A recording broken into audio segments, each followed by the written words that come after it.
nothing. They've got nothing. Now at 10, for the first time in history, a former president of the United States has been indicted. A Manhattan grand jury saying former President Donald Trump should face criminal charges for alleged hush money payments he made to adult film actress Stormy Daniels.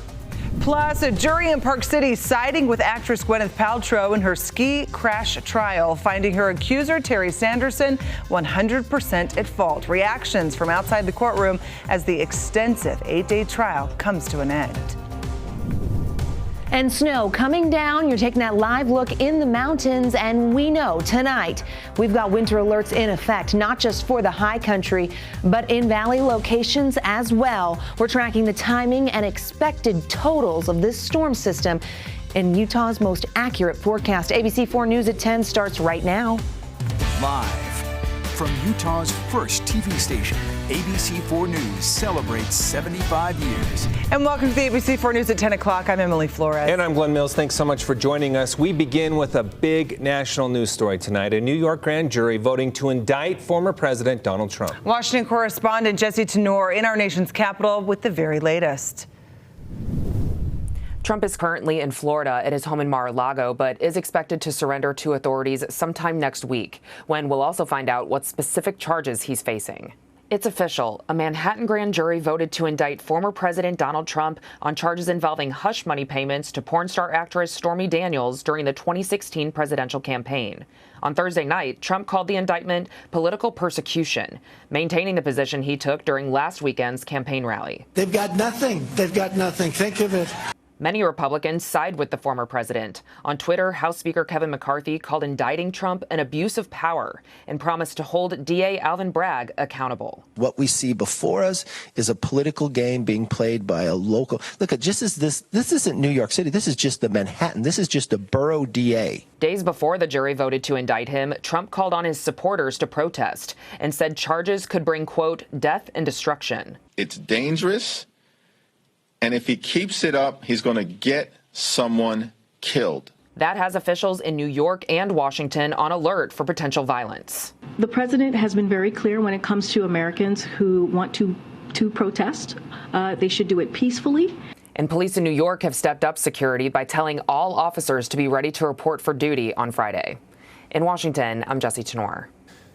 This historic indictment leading to many questions about what happens next legally and what it means for the former president's campaign as he makes another run for the White House. Joining us now live to help answer some of those questions is Salt Lake City criminal defense attorney Clayton Sims.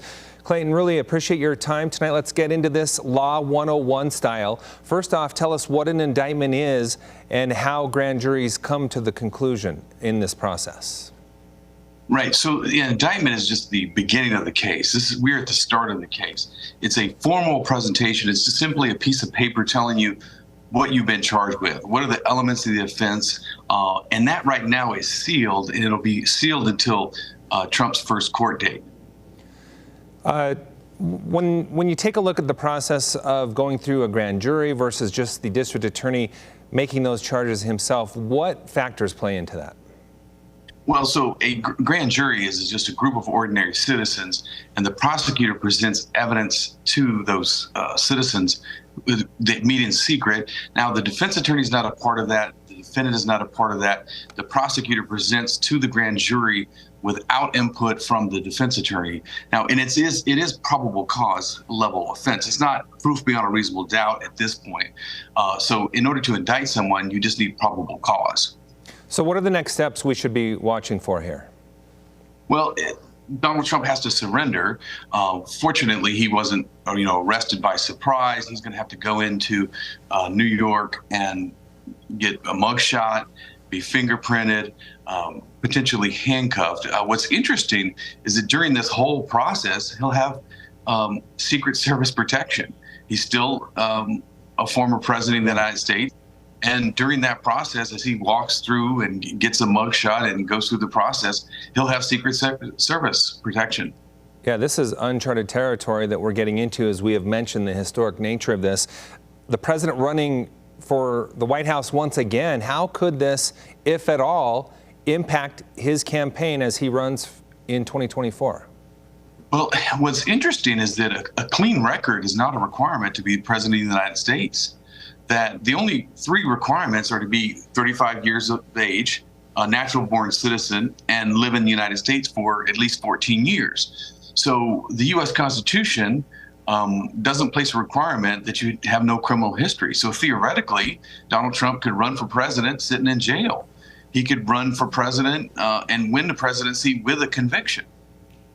So with the conviction, that could potentially keep him from voting if that were to happen. I want to ask you about the timeline a little more in just a minute, but not being able to vote, but still be in the race and potentially win it. Right. It is uncharted territory.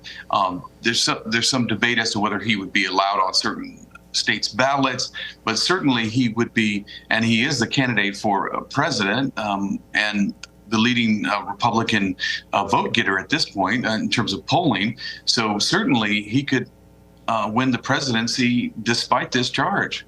Okay, so the race obviously is next year, 2024. From a time standpoint, could this all be wrapped up by then, or do you expect to see the president's team look for delays that could potentially put it beyond the election?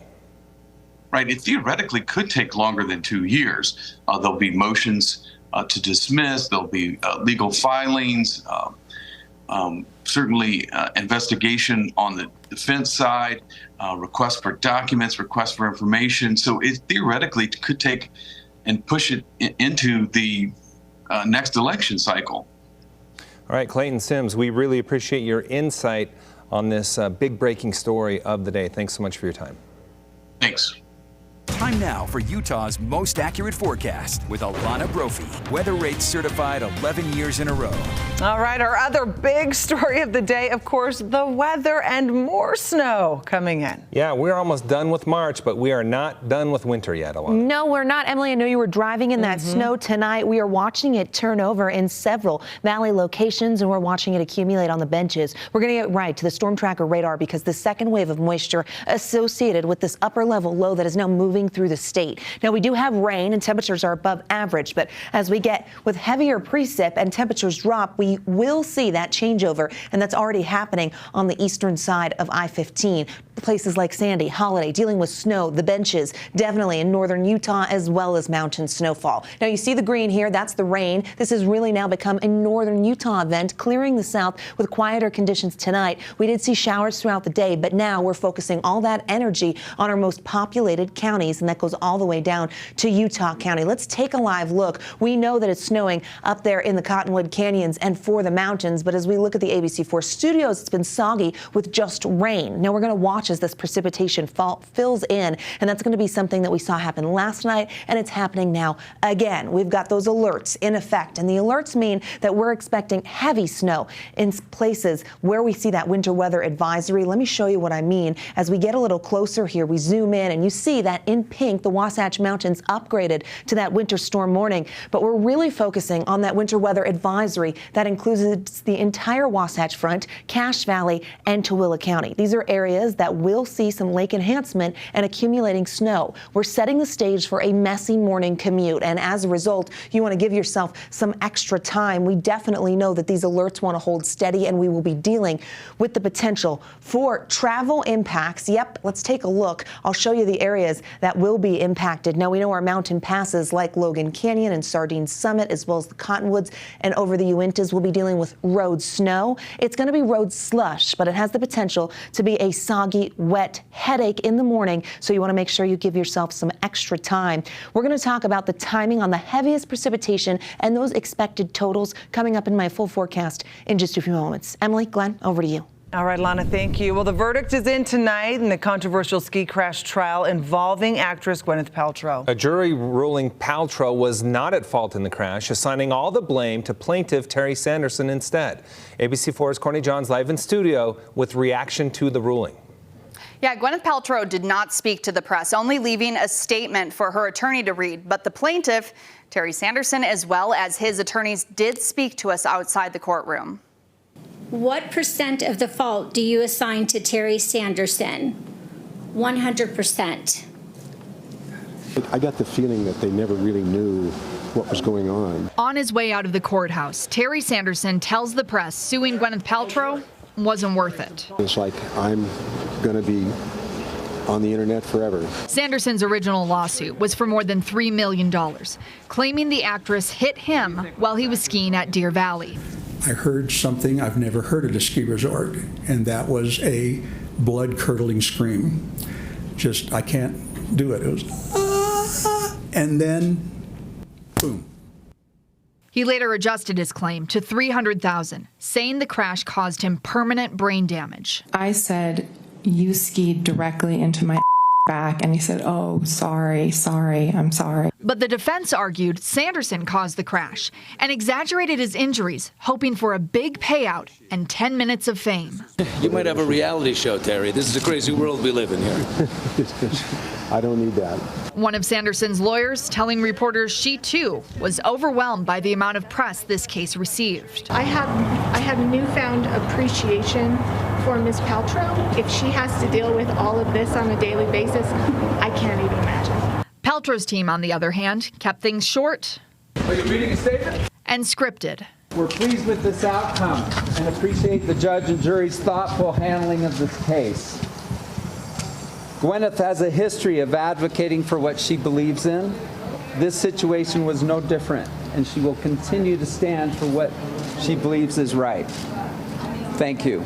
Paltrow saying one sentence before walking out of the courtroom.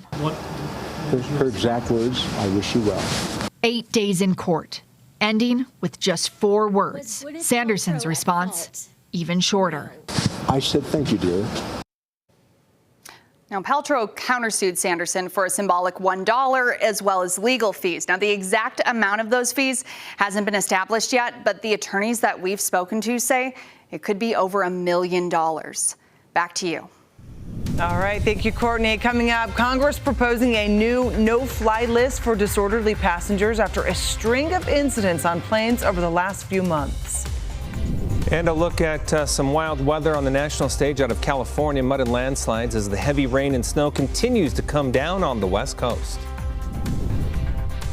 Plus, you may be over snow, but Wallace here isn't. He really enjoyed it this morning, and there's more on the way. We're tracking the expected additional snowfall totals for the Wasatch Front with a winter weather advisory in effect right now. It's all coming up in Utah's most accurate forecast.